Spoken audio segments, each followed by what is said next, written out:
Perkenalkan, nama saya Sekar Kinasi, mahasiswa Universitas Terbuka, Prodi Akuntansi dengan NIM 053508361. Pada kesempatan ini, saya akan membahas tentang perkembangan Pancasila dalam konteks sejarah dari masa ke masa, awal kemerdekaan Republik Indonesia Serikat, demokrasi terpimpin, Orde Baru, dan reformasi.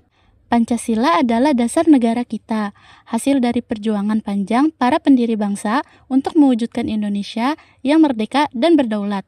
Dalam perjalanannya, Pancasila mengalami banyak dinamika dari masa ke masa.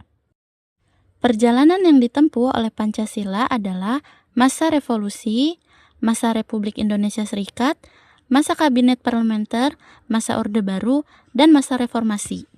Yang pertama, masa revolusi tahun 1945 hingga 1950.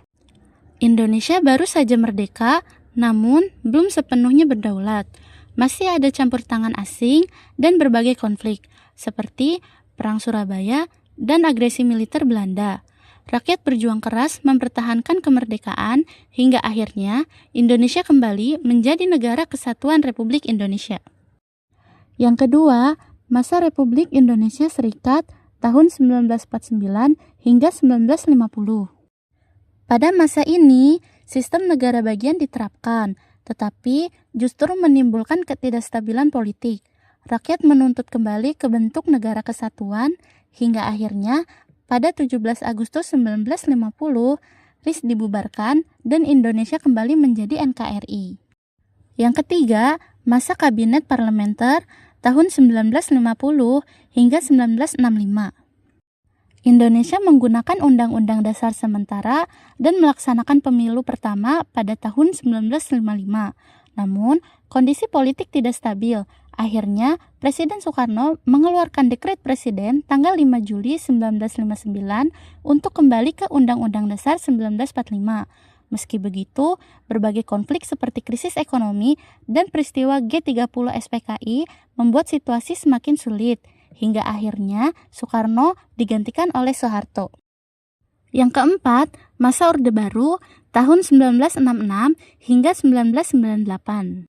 Memasuki masa ini, Presiden Soeharto memperkuat penerapan Pancasila melalui kebijakan seperti TAP MPR nomor 2 tahun 1978 dan pembentukan BP7 untuk membina pengamalan Pancasila.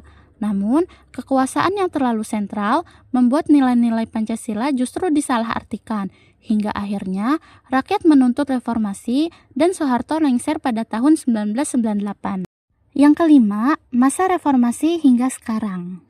Pancasila kembali dihidupkan melalui berbagai upaya seperti sosialisasi 4 pilar kebangsaan dan pembentukan Badan Pembinaan Ideologi Pancasila atau disingkat BPIP.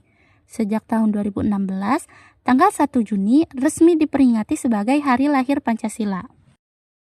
Dari perjalanan panjang ini, kita belajar bahwa Pancasila bukan sekedar simbol, melainkan jiwa bangsa Indonesia.